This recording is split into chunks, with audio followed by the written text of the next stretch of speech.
ان دنوں پاکستان کے مختلف ہاسپٹلز میں سانپ کے کاٹنے کے بہت زیادہ کیس آ رہے ہیں اور بہت سی اموات ہو رہی ہیں۔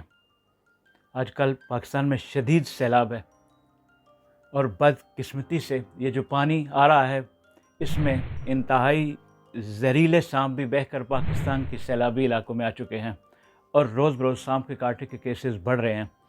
بہت سے لوگ اس وجہ سے جان کی بازی ہار چکے ہیں کیونکہ انہیں بر وقت اور درست طبی امداد نہیں ملی۔ اگر خدا نخواستہ سانپ کاٹ لے تو ان باتوں پر فوری عمل کریں۔ مریض کو فوراً بٹھائیں یا لٹا دیں، اسے ہلنے نہ دیں۔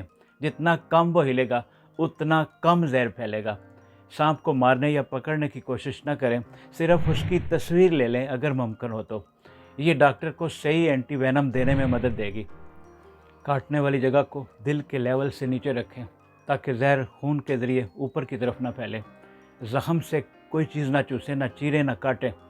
یہ پرانے اور خطرناک ٹوٹکے ہیں جو انفیکشن اور نقصان بڑھاتے ہیں۔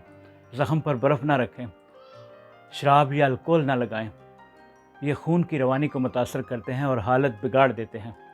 فوری طور پر 1122 یا قریبی ایمبولینس سروس کو کال کریں اور مریض کو ایسی جگہ لے جائیں جہاں اینٹی وینم یا تریاک موجود ہو۔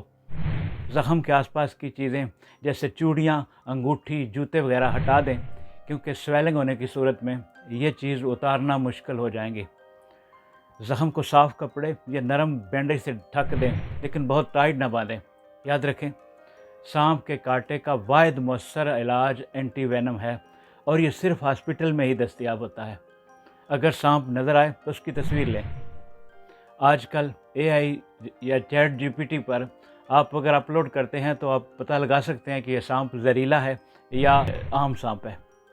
یہ ویڈیو زندگی بچا سکتی ہے، اسے صدقہ جاریہ سمجھ کر شیئر کیجیے۔ شاید آپ کی شیئر کی گئی ویڈیو کسی کے ماں باپ، بہن یا بچے کی جان بچا لے۔ اپنے پیاروں اور اپنے ارد گرد کے لوگوں کا خیال رکھیں۔ اپنا خیال رکھیے۔ بہت شکریہ۔ السلام علیکم۔